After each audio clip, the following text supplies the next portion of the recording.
Hello, good morning. അപ്പോൾ ഉത്രാടമായപ്പോൾ ഞങ്ങൾക്ക് ഇപ്രാവശ്യം ഓണപ്പരിപാടി വലിയച്ഛൻ്റെ വീട്ടിലായിരുന്നു കേട്ടോ. അപ്പോൾ ഞങ്ങൾ അങ്ങോട്ട് പോകാൻ വേണ്ടി മാറ്റി നിന്നപ്പോൾ ഇങ്ങനെ ഏട്ടൻ വണ്ടിയും കൂടെ വന്ന് ഞങ്ങളെ കൊണ്ടുപോകാൻ. അങ്ങനെ ഞങ്ങൾ അവിടെ നിന്ന് പോവുകയാണ്. അമ്മ രാവിലെ പോയിട്ടുണ്ടായിരുന്നു, ഞങ്ങൾ കുറച്ച് നേരം കഴിഞ്ഞിട്ടാണ് പോണത്.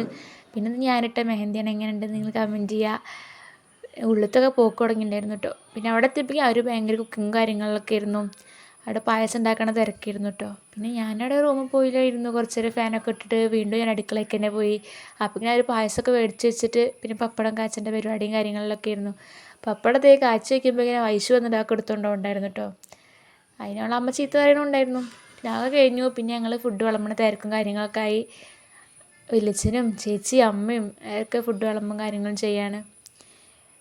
അപ്പം അങ്ങനെ ഫുഡ് കഴിക്കൽ എനിക്കുള്ളതാണ് ഒരു സീറ്റ് അവിടെ. ഞാൻ ഫസ്റ്റ് ട്രിപ്പിൽ ഇരുന്നുണ്ടായിരുന്നു. എനിക്ക് കൊപ്പം വരെ പോകേണ്ട ഒരു ആവശ്യമുണ്ട്. അപ്പോൾ ഞാൻ ഫസ്റ്റ് ട്രിപ്പിൽ തന്നെ ഇരുന്ന് കഴിച്ചു. അങ്ങനെ ഞങ്ങളെല്ലാവരും ഫുഡൊക്കെ കഴിച്ചു. അത് ഞങ്ങളൊക്കെ ഇങ്ങനെ ഒറ്റയ്ക്ക് ഒരാൾ ഇവിടെ ഇരുന്ന് കഴിക്കുന്നുണ്ട്. ഓൾക്കടെ കഴിക്കാൻ സ്പേസ് ഉണ്ടായിരുന്നില്ല. അപ്പോൾ പിന്നെ എന്നോട് ഒറ്റയ്ക്ക് ഇരുന്ന് കഴിക്കാം കേട്ടോ.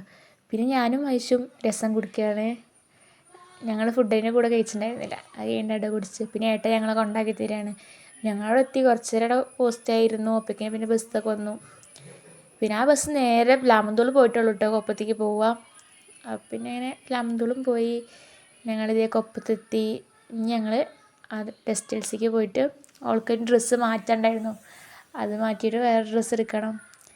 അപ്പം ഓളൊരു വെയർ ചെയ്യാൻ വേണ്ടി പോയി. പിന്നെ ഞങ്ങൾ കഴിഞ്ഞു, ഞങ്ങളവിടെ നിന്ന് പോരുകയാണ്. പിന്നെ ഈ വീഡിയോ എടുത്ത് വെച്ചിട്ട് കുറേ അപ്ലോഡ് ചെയ്യാത്ത നേരം വഴിക്കാൻ എഡിറ്റ് ചെയ്യാനുള്ള മടി കൊണ്ടില്ല. അപ്പം ഇത്രേ ഉള്ളൂ. Okay bye. ഞാൻ എടുത്ത് വെച്ച വീഡിയോസ് ഇങ്ങനെ പതിയെ എഡിറ്റ് ചെയ്ത് അപ്ലോഡ് ചെയ്യാം കേട്ടോ ഇനി.